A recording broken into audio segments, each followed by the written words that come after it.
Hello everyone. Welcome to the week 4 of the Migration Summit. I am very excited to welcome you for this exciting session. And I know most people have already joined us for different sessions, but I'm just quickly going to introduce the summit before passing it over to our moderator.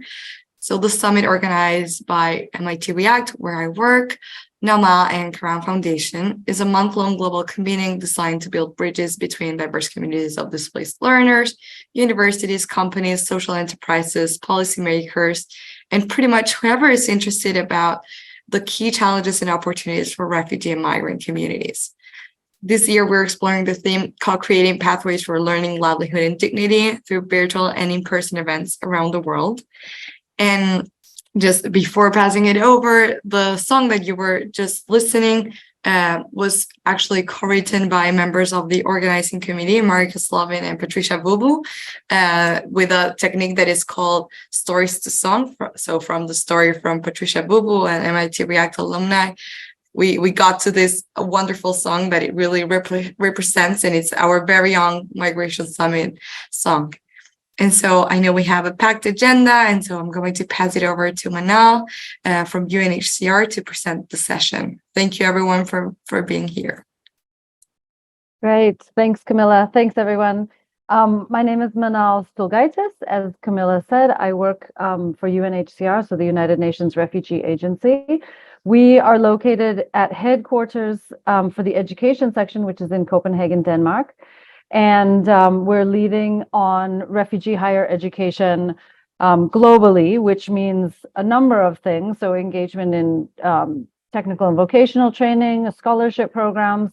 But I want to start out this session by noting that from the UNHCR side, I can say that we've had fairly limited, I would say very limited engagement with the world of community colleges and the potential of community colleges to influence and expand and provide higher education opportunities for refugees. So we're really excited to have the opportunity to present this session at the Migration Summit, hopefully as a first step in what will become a longer and more robust engagement with community colleges, which I find, as we've been having the discussions in putting this session together, really interesting with lots of unknown nooks and crannies, at least to my knowledge of how community colleges work, and really why the community college model is so relevant to what we're going to talk about. I'm going to speak about the 15 by 30 objective and everything that we do in trying to underline the importance of ensuring that higher education is accessible to refugee learners as well. So I'm just going to quickly introduce our panel, and they may say more about themselves and their work, of course, when we come to each of us. So first, Jing Luan, PhD, is a Provost Emeritus of the International Affairs, at San Mateo Community College. He was president of AIRC, which is the American International Recruitment Council, as well as the founding director and chairman of Study California, a consortium of California education institutions. And he's now a published author and a speaker on topics including higher education management, data mining and big data, planning and international education. Jing and I met a few years ago, and it's just really been a pleasure to reconnect around this topic that he's extremely not only knowledgeable, but also enthusiastic about. Next to Laura Wagner. Laura is the Director of Refugee Student Initiatives at the President's Alliance on Higher Education and Immigration, which you may be familiar with, and if you're not, definitely look them up. Really strong, fantastic partner for us here at UNHCR. So the President's Alliance and Laura's work directly is on mobilizing and supporting U.S. higher education institutions to expand opportunities and access for refugee students. Next, Walid Mosara is a Senior Program Coordinator for Every Campus a Refuge, so also known as ECAR. They support the work of mobilizing higher education institutions in the U.S. to host refugees on college campuses and support them in their resettlement. And Walid will talk more about this, but it's a really interesting intersection, I think, of higher education institutions in providing direct services in the context of resettlement. And then finally, the pleasure is all ours to welcome Sarah Hagigi. who serves as program manager at the Pima Community College Refugee Education Program in Tucson, so in Arizona. She oversees English language training instruction to adult language learners with refugee status. Sarah works with multiple programs at Pima Community College and universities to create a pathway for learners to achieve their college and career goals. And this is the first time that I've had the chance to meet and speak with Sarah, so I'm really excited to hear about the work going on at Pima. So let's see. I guess I will start with a quick overview of why UNHCR is involved in higher education and what we do in this space and what kind of commitments we have going forward. So for those who are not familiar, there are over 100 million people who are forcibly displaced worldwide.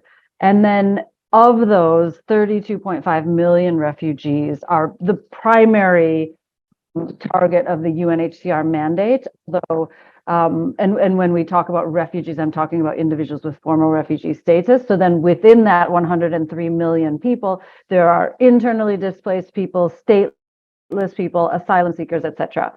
And the important thing to note is that we're having a conversation here about the US context and higher education institutions, including community colleges, of course, in the US, but to note that 74% of forcibly displaced people are hosted in low to middle income countries. So the vast majority are right next to countries that have persecuted people or have ongoing conflict, et cetera, that have caused, in most cases, large scale international displacement.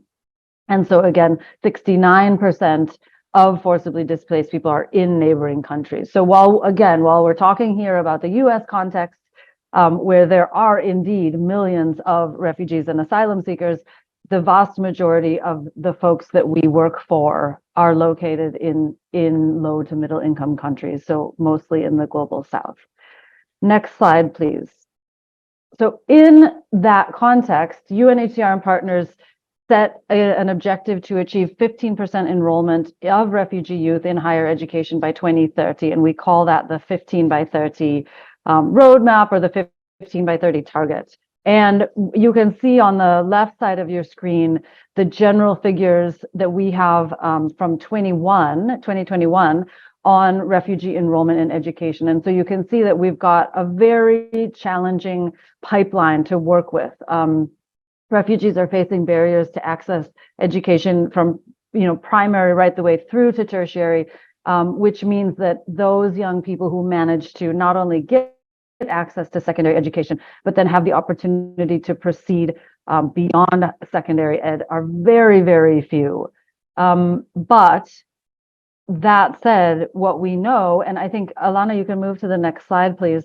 What we know is that the majority of refugees are displaced for many, many years. So most of them for between 7 to 20 years, which means most of their educational life, right? Many of their education cycles. And so the reason UNHCR leads on refugee higher education is that what we see is in that situation of protracted displacement, if there's not an opportunity to continue with skills development beyond secondary and beyond secondary school, and the opportunity to earn a professional qualification or a technical degree or what have you, then you can imagine that journey to self-reliance, to having a sustainable future, to being able to contribute to the country that hosts you for so many years is really truncated if education ends at secondary and there's no opportunity for higher education. So I'll let you sort of absorb this slide, but this is the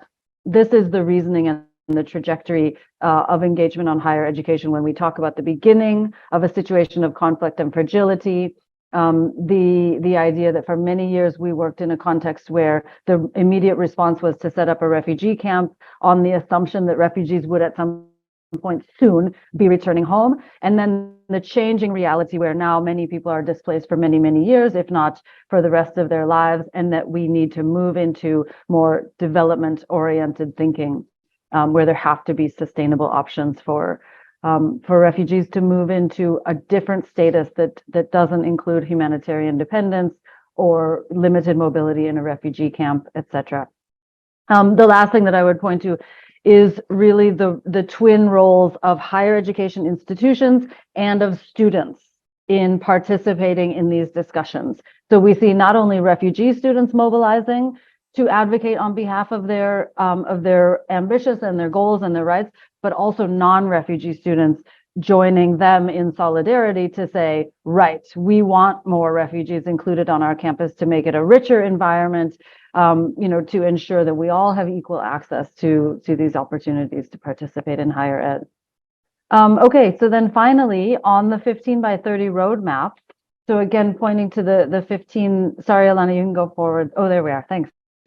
The 15 by 30 targets, we work in, as you see in the blue, in-country university enrollment. So this is again in those 75+% of refugees who are located in low to middle income countries hosting them. The vast majority will access university there, and we work with those institutions as well as with technical and vocational education and training institutions.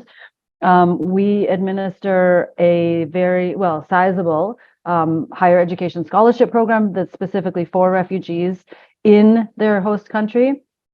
We also work with many, many partners delivering higher education. So we're all familiar with that in the context of COVID and online degree programs that really, I think, expanded, but also improved in terms of quality because of the pressures of moving to online learning during COVID.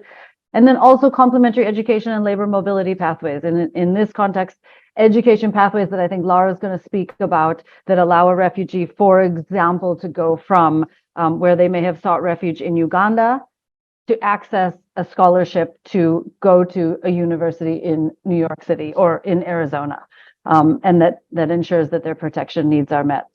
So these are all the areas that we work. I'm sure many of you are involved in some of these areas as well. But without further ado, I'd like to turn to the panel. So my first question, and I can't see everybody on screen, but my first question then is going to go to you, Jing. I can't see everybody, but let me see what I can do here. I'm here. There we go. Perfect. Great. Now I can see you. Great. So Jing, you've worked in the community college space for many years. And since community colleges are somewhat unique to the US, could you get us up to speed on what community colleges are and what unique role you believe that they play in the higher education space? Thank you, Manal. Thank you. First of all, I'm truly humbled and honored to be sharing the stage with my distinguished colleagues who've devoted their lives to helping refugees, displaced people. Before my retirement, my colleges worked extensively on helping the Myanmar students who ended up being refugees because of the political upheaval back home. And of course, hailing from California, we've gotten a proud record of serving displaced people and people with limited means.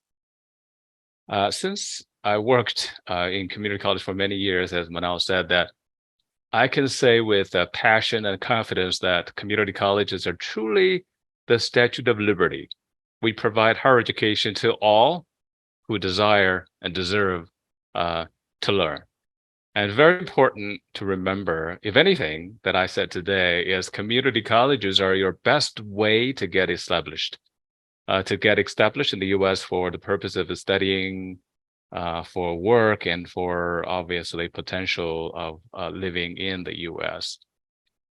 Community colleges now have populated each community in the US to over 1,160 plus.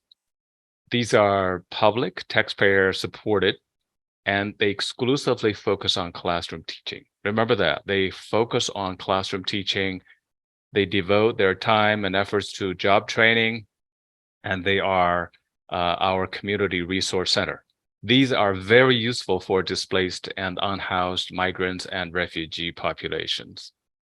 Community colleges have what is called the open admission policy, meaning that contrary to university admissions where you must meet, say, 10 requirements, community colleges admit you first, then guide you with resources to teach you to eventually reach your educational goal.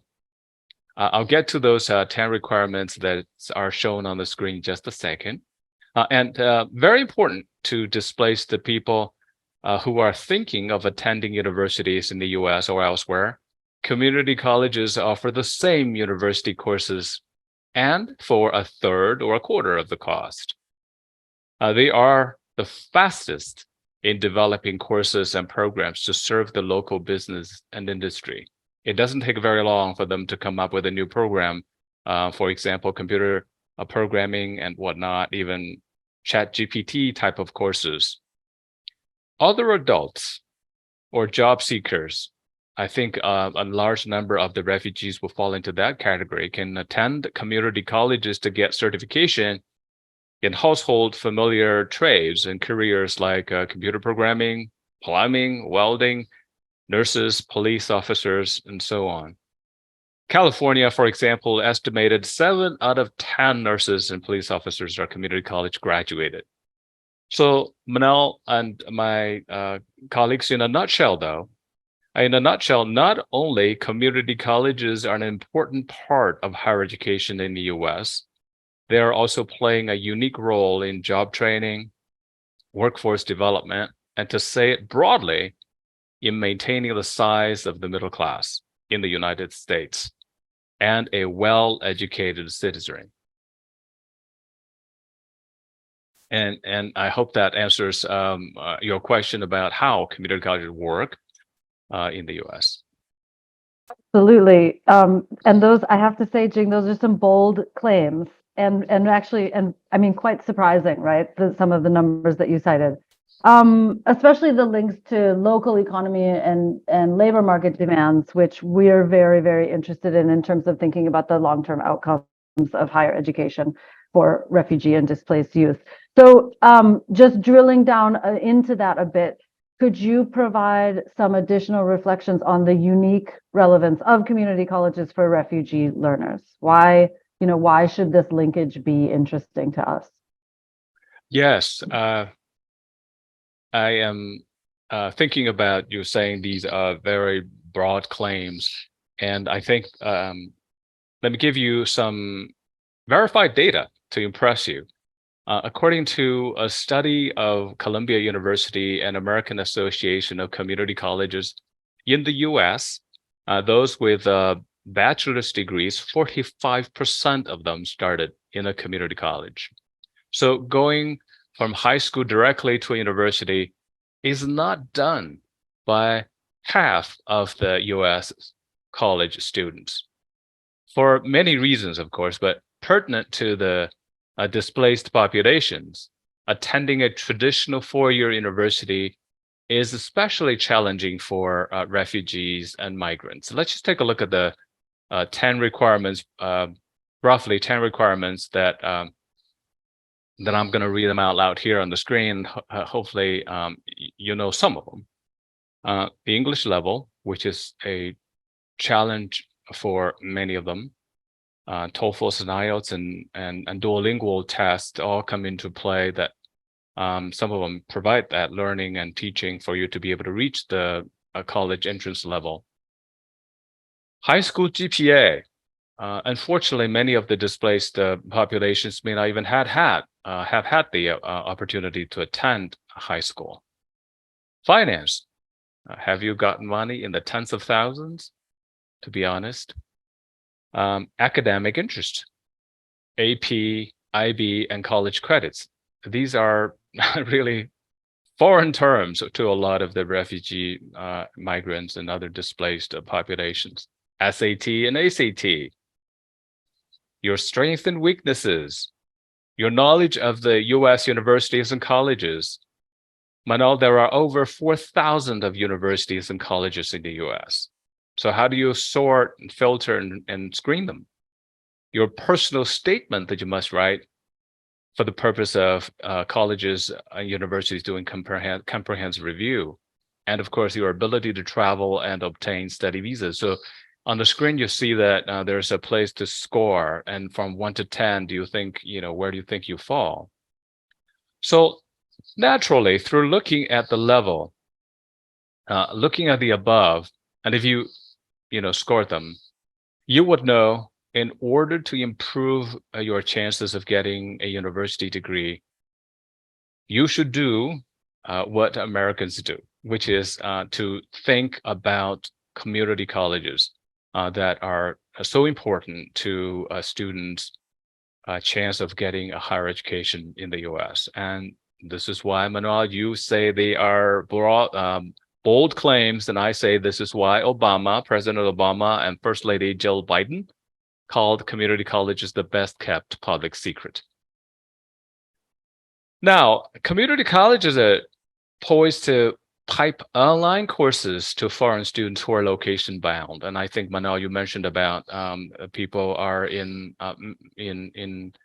camps and whatnot in many countries that may not be able to provide higher learning, but through online learning piped from U.S. colleges, universities, especially colleges, community colleges, there are many clear benefits to all involved in this. You can easily attend a college class through your phone.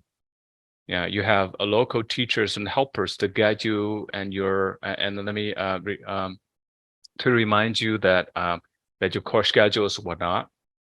Since you may be taking courses together, you're not alone, which tend to be an issue for people who take online classes. So by taking some college classes where you are, you get a sense of what you can do well, what interests you, and how studying in the U.S. will be like. Therefore, making you much better prepared before you come to the U.S. For the colleges, universities, the cost is really further reduced for them to offer these courses, since there are no classrooms and utilities to maintain, and let's just say parking facilities, etc., to take care of. So in broad strokes, Manuel, these are the things that are truly important and helpful for people and students with limited means, with slightly less well prepared for college. You have to think about it. Even very well prepared high international schools or students from wealthy families may not even be so prepared for SAT, ACT, and whatnot. So this is truly, if I may use the word, godsend, for displaced population that we're talking to today. Really interesting, Jing. Thank you. That I hadn't really thought about that, the aspect of online learning through community colleges, because as I showed on the first screen, we have a dedicated work stream on connected higher education. And normally the partners that we're working with tend to be large four-year institutions. So I think just the fact that community colleges have also adapted in that way is great. And then of course the online admissions policy. I mean, this really speaks to inclusion. If you ask us, on that aspect of our core agenda, which is that refugees should be included equally in access to social services, including education. So let's see, that said, Sarah, I'm going to turn over to you. And as program manager at Pima Community College at the Refugee Education Program, can you tell us a bit more about the program, as well as the pathways that Pima Community College offers and provides for refugee learners? So over to you, Sarah. Sure. Thank you so much. So we're in the non-credit side of community college. So in Pima Community College or any colleges, there is a credit side and there is also a non-credit side. We are on the non-credit side of the house, adult basic education for college and career. We call it ABAC for short. We love acronyms. So we offer free classes, all free services to students. Usually the non-credit side of the house is grant-based, that we have these braided fundings, grants, money come from different pots of funding, from state funds, federal funds. We have some refugee education training funds that come directly to offer services to refugees, and we get funding through Department of Education, and we also have some college funds, and also we have some federal funds through WIOA to offer services. So we gather all these pots of money to create this unique program to offer adult basic education, adult secondary education, English as a second language or as an additional language, refugee education, rights and responsibilities of citizenship, student engagement, and transitioning programs. So we, in our refugee education program, we receive our students from through referrals from resettlement agencies. So we have 4 resettlement agencies here in Tucson, in Pima County, that we receive their referrals. Based on our grant, refugees are supposed to be enrolled in an English program within the first week of their arrival. And we receive them upon their arrivals. They are here just trying to get settled, and they don't usually have that routine that a person who's local has. So we usually get them, accept them. Our program is open, in refugee education program is open enrollment. We don't have a very strict attendance policy because we are understanding of their scheduling. They have to do their cultural orientation. They have to go and get their paperwork done, and they get their physical. At the beginning, they are very busy, but at any opportunity that they get that they can come to English classes, we welcome them. We offer them upon registration. When we do the applications, we give them a placement test to see where they are at, what level of language proficiency they are at. And then we place them based on their levels, we place them in a class. And then we ask for more background information, whether they have some education from their native country or not. And based on that, we connect them with our student success coaches to create a pathway for them. So a lot of refugees that we've received so far, they've been from refugee camps that from countries that they stayed in refugee camps for over 17 years, and they usually come not knowing even how to read and write in their native language. So we created this literacy program. So we address the needs of emergent readers, these adult emergent readers that they come in here. And we help them transition from these programs all the way. So at the beginning, especially those people, they don't have that mindset that what formal education is. If you go to school today, you go back the next day as well. So all those mindsets really help. And we are very flexible with their scheduling to make sure that they understand formal education, the concept or system of formal education, and we put them on the pathway.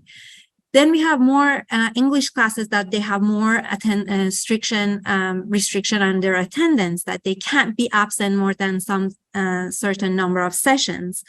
And then from there, based on where they are at, whether they have a high school diploma from their own native country or not, we offer them, we create the pathway for them. If they don't have a high school diploma from their native countries, we are registering them in our adult basic education, that we prepare them to get the GED or high school equivalency test to obtain a high school equivalency diploma. And then from there, we have some integrated education and training programs, IETs, that while they are taking their IET or while they are taking their ESL classes, or they are preparing for high school equivalency diploma, at the same time, they're getting some college degrees, they are taking some college courses, and they graduate at the same time. When they are graduating from GED or high school equivalency test, they are getting some certificates from Pima Community College as well, which will help them to get a better paid jobs. And those programs usually prepare them for workforce as well. And then if they have already a high school diploma from their native countries, we work with our college to transition them to the credit side. Once they are ready, once their English is ready, we refer them there. Then they would meet with the advisor to set up with their financial aid and etc. If they come with a higher degree, bachelor's degree, master's degrees or higher, then we work with a local university, University of Arizona, to make sure that we make the transition happen. but we work with them where they are at. During the first stages, we really help them to get settled and feel home here and be welcomed. And then we set goals for them to reach their college and career goals. Thanks for that, Sarah.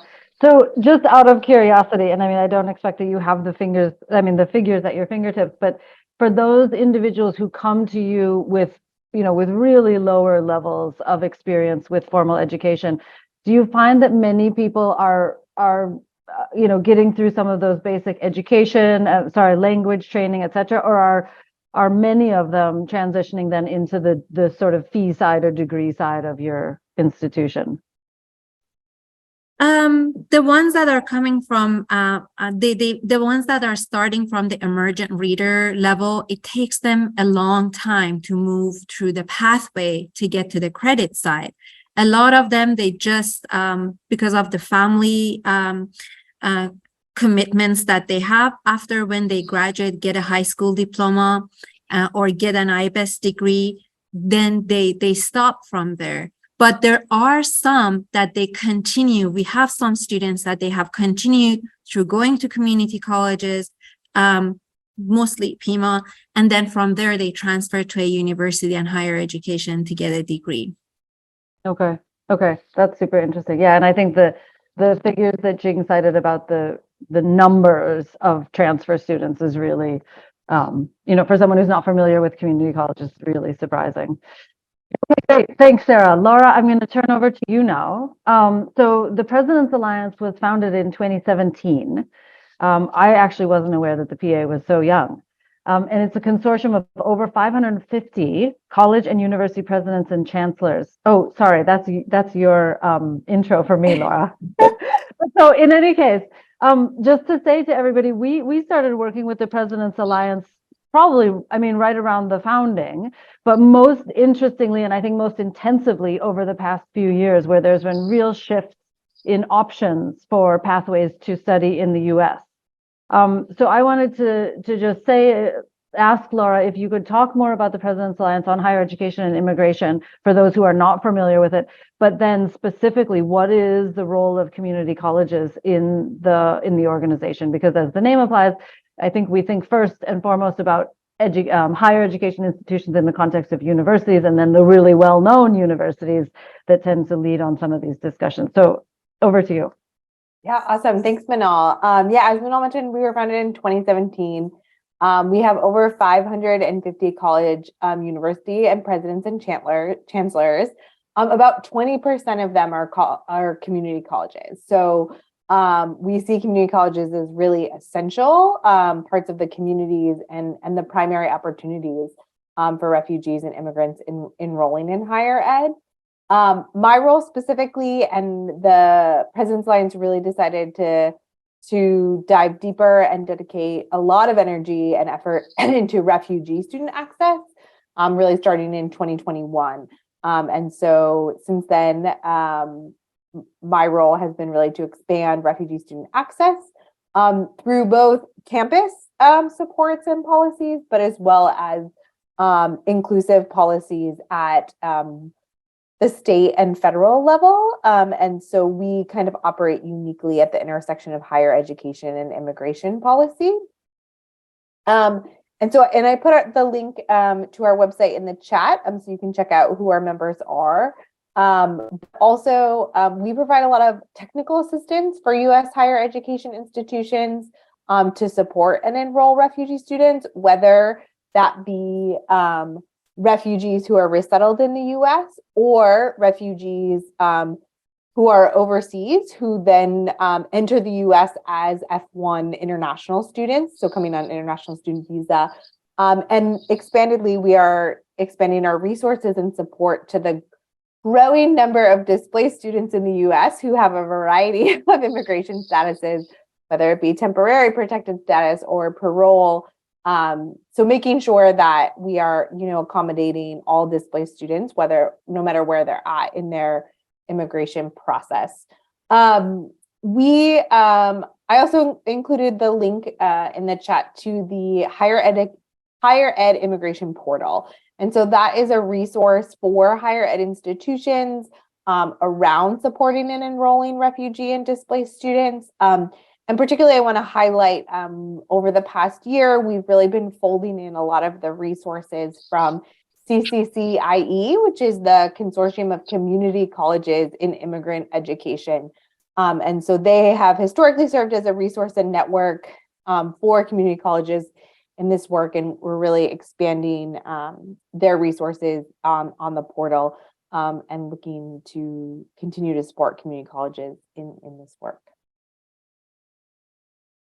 Okay, that's really interesting to know that 20% of your membership is community colleges. And I just, out of curiosity, and I realize I don't know this about the PA, and I probably should, if you've got 550 university presidents and chancellors, what was it that the President's Alliance put forward to say, here's why you should be interested in joining our group, here's why the intersection of higher education and immigration is important? Like what drives them to be part of the PA? Yeah, that's a great question. So, and I think originally the creation of the President's Alliance and the impetus for institutions to join was really the concern over protections for their students. They know that a number of their students were displaced, undocumented, or international students. And as they saw those populations really coming under attack, presidents and chancellors really wanted to make sure they were providing and advocating for policies that supported those students.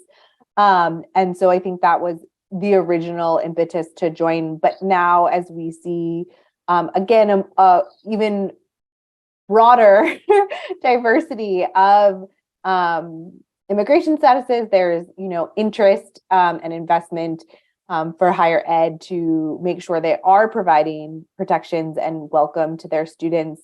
And then we've seen increasingly that for higher education institutions, they're seeing the growing displacement around the world and the discrepancy kind of that you highlighted, Manal, around access. And they have a mission to provide education to all students. And so I think that is kind of the uniting thread amongst President's Alliance members, is the desire and mission to provide access to education for all students, regardless of immigration status.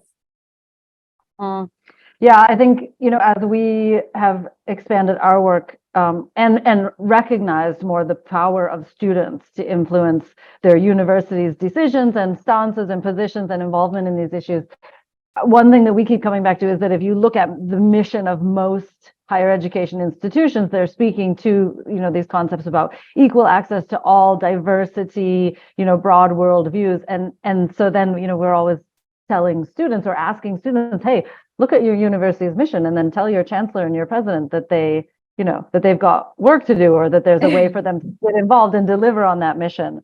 So anyway, I'm glad you mentioned that. Let's see, Walid, I'm going to turn over to you now. So if you could talk a little bit about Every Campus a Refuge. It's such an interesting name, and whenever we talk about it, I find that people are always very curious. So if you could tell us about a bit more about how it works, what is the vision, and again, the same question that I asked Laura, why is it that higher education institutions want to be part of providing refuge or part of the refuge structure? So over to you, Walid. Thank you so much. Good morning, everyone, or good afternoon, wherever you are. So Every Campus a Refuge is an idea that was born out of Guilford College in Greensboro, North Carolina, a Quaker liberal arts school, where Professor Dia Abdo was then an English professor and was horrified at the images coming out of Turkey and its resort towns during the height of the Syrian refugee crisis. And around that time, the Pope had issued a call on every parish in Europe to host a refugee family. And Dia thought to herself, wow, colleges and universities are essentially operate and have similar resources to parishes. They're like tiny cities in their own right. And as a result, they have everything they need to be in order to be able to host refugees in a similar capacity. And that's where the idea was born, Guilford as the institution where Dia worked at the time and where I was lucky to be a student then, was able to and could host a refugee family. And from there, the idea kind of gained traction. Our ECAR was not just a Guilford College idea anymore. It became a national grassroots movement. And in 2017, we've expanded and incorporated into our own nonprofit, Every Campus Refuge, or ECAR for short. And in order to really understand where ECAR fits into what campuses currently do, you kind of need to understand like the 4 different models of what universities do in terms of engaging with refugees. There's the service learning model where campus personnel and volunteers go to resettlement sites or do off-campus work with refugees, and sometimes maybe invite refugees to campus with access to limited services. There is the student and scholar support where campuses provide enrolled students of refugee backgrounds with services or provide educational access to refugees who are being resettled. Then there's the campus to camps initiatives where campus personnel and faculty, as well as students, go to refugee camps and or temporary accommodation sites to provide services, or primarily to conduct research or do some service learning as well. And this is where ECAR proposed a 4th additional way to what campuses can also do to engage on this global crisis, which is resettlement campuses.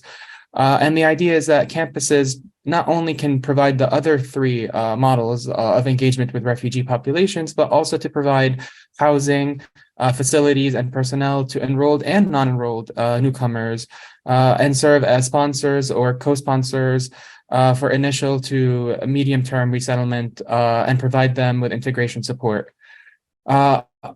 Since ECAR was established, collectively our chapters have hosted, and resettlement campuses have hosted, over 350 refugees from coast to coast across 17 official ECAR chapters, in addition to over 7 resettlement campuses, which are basically universities doing ECAR work but are not official ECAR chapters. And our mission is really to mobilize colleges and universities to host refugees on campus grounds and support them in their resettlement, with the goal of and the vision of transforming higher education, of creating sustainable resettlement campus ecosystems across the country, but also across the world. And one of the things that you touched on, Manal, or one of the questions that you asked was, why do universities want to do this? And, it's complicated. There are different reasons why universities want to do this, but I think it's also often goes down to the core identity or the core mission of the university, regardless of its background, whether it's private or public, whether it's faith-based or not. And I think universities are drawn to practice their pedagogies and institutional values in meaningful and practical ways. But they're also interested in keeping students enrolled and bringing students. And I think students today are very much interested in meaningful ways of engaging on global crises, whether they be climate change or in the current refugee global crisis. And they're, of course, all intersectional issues. And so ECAR is not just about hosting refugees. It's also about, there's a curricular component to it. There's a service learning component. It's a way for universities to live out the values they espouse while also providing meaningful educational opportunities for their students, whether they are refugee students or not. And then they're also enriching and growing their connections with community partners, whether they be resettlement offices or other partners that work on refugee issues within their broader community. Further facilitating career opportunities for students on the one hand, but also enriching the resettlement experience of newcomers. And so it's a mutually beneficial relationship for the university and its students, as well as newcomers. And it really transforms or rethinks the understanding of what community means, not just for newcomers, but also for higher education. So I'm happy to elaborate further, but I know that there are questions coming up. So please let me know if there's anything that you'd like me to elaborate on. Oh, I mean, I just couldn't have said it better. I think, Waleed, all of the different ways that you mentioned that higher education is relevant in this space, whether we're talking about higher education or resettlement protection, et cetera, there are so many ways for universities and colleges to get involved.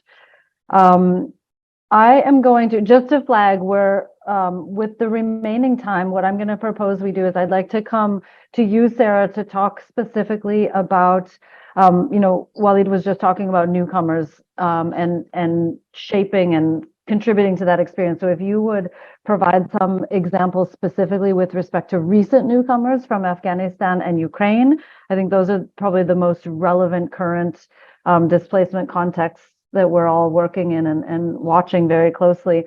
And then, Laura, I would come to you to probably talk a bit more about some of the concrete examples that you've seen, and then also the, the new pathways that you see opening. And then I think I may have to be take the pleasure of giving Jing the last word, if you wanted to reflect, Jing, on some of what we've heard today, as you with sort of this really long view on the role of community colleges. So Sarah, first to you, if you could talk about some of the most recent programs and arrivals. Sure. So you asked me about the Afghan arrivals. So the Afghan evacuees, when they came, they all came together. And that was during a time that all the resettlement agencies had shrunk due to the previous year's refugee admission, the number of refugee admission, the budget got short, and then the programs had to cut back. And all of a sudden, we received so many. In Arizona, we received over 8,000 Afghans all at once.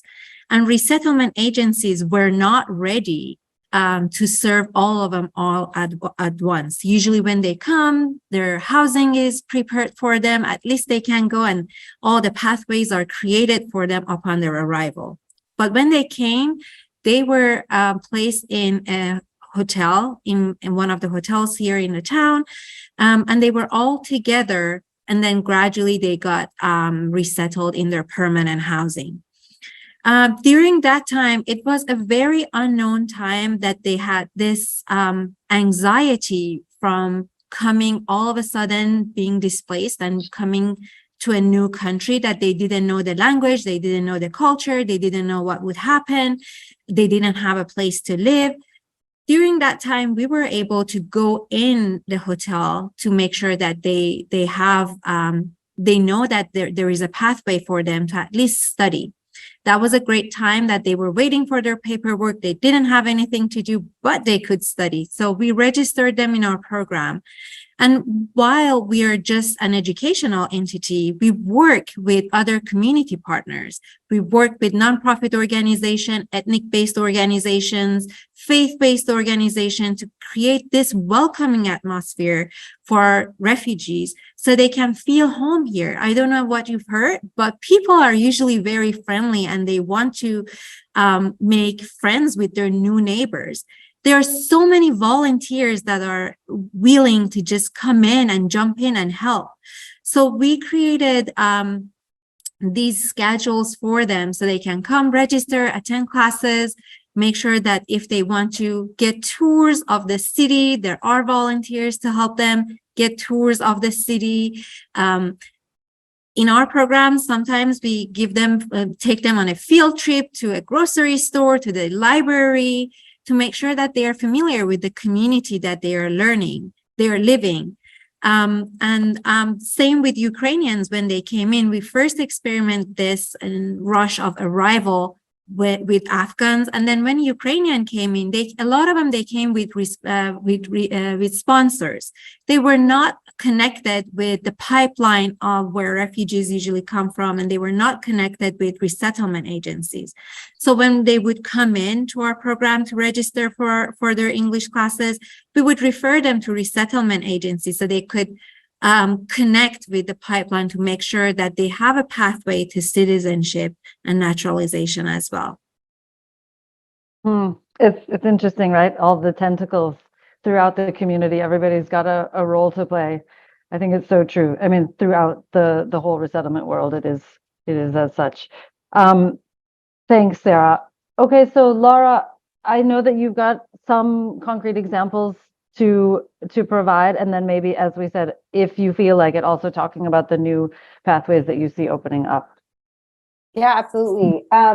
So as Jing mentioned, the majority of US or 45% of US students attend a community college first, and I think that that's just the idea of transfer or how to transition from a community college to a four-year institution is foreign and new to a lot of refugee students. So we put together a transfer guide that I'm going to put in the chat to help higher ed institutions with some tips of how they can advise refugee and undocumented students around transfer. And there's some examples that we highlight in the guide, including there's a program in Northern Virginia where you have 10 institutions in Northern Virginia, and they provide kind of a training program or a one-stop kind of service to support immigrant and refugee students to understand the pathway from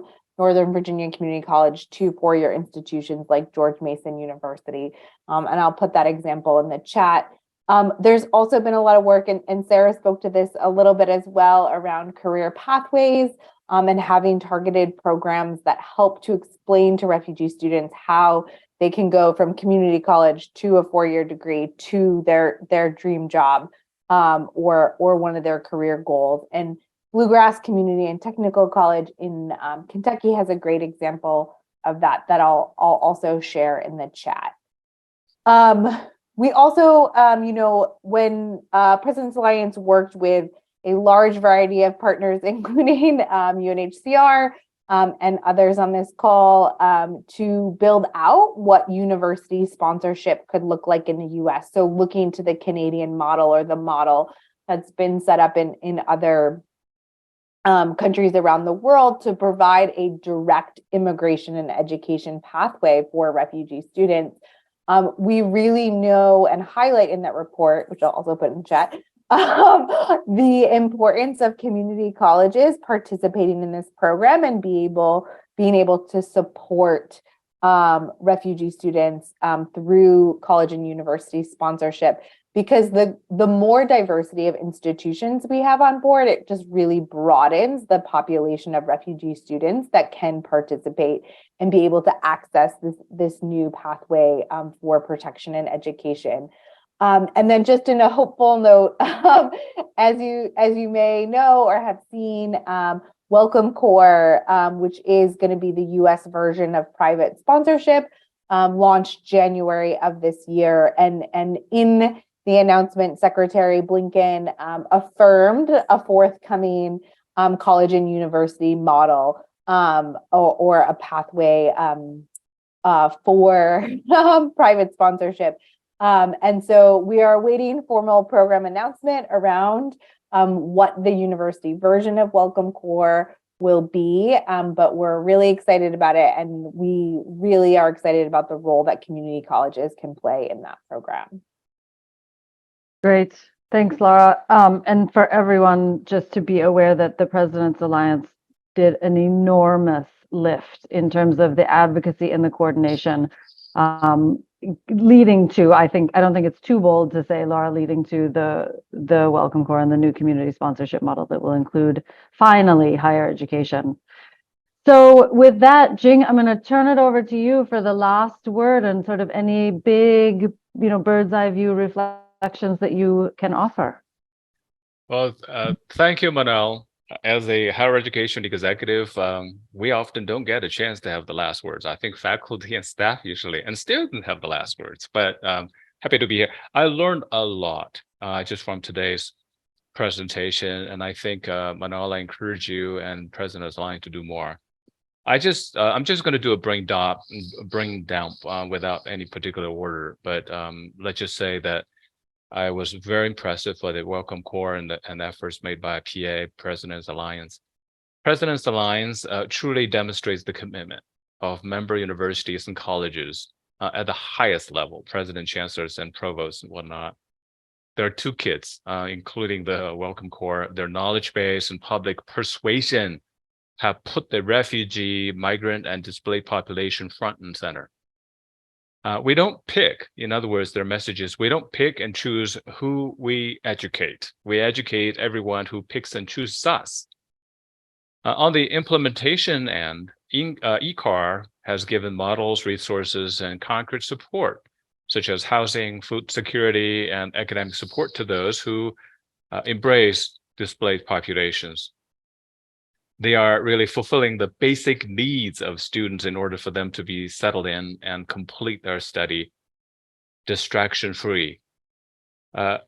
Pima, very impressive, true-to-life examples provided by Sarah from Pima, a very good case to show inclusion, to show how refugees are introduced, included to college through placement, literacy programs, and pathways. Loved the example she gave.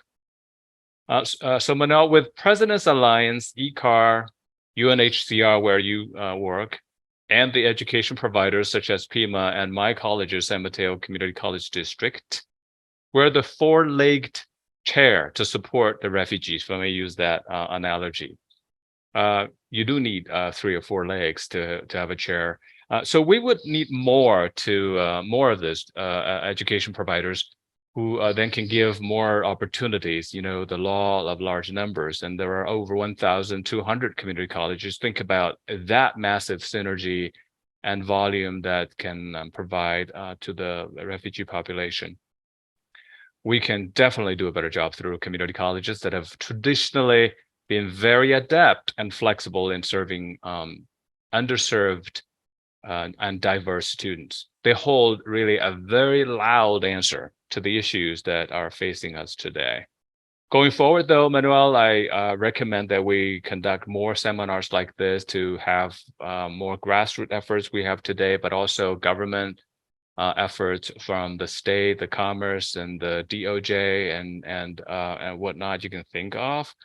And of course, to dive further into issues like people may wonder, Manuel, you wondered when you and I met, and such as questions like why community colleges are so inexpensive, and are those courses truly transferable to university? I think Laura can give that answer too, and many other questions that are so foreign to the audience here, but a university college in the US do that, when they're sleeping, so to speak. So thank you for the effort.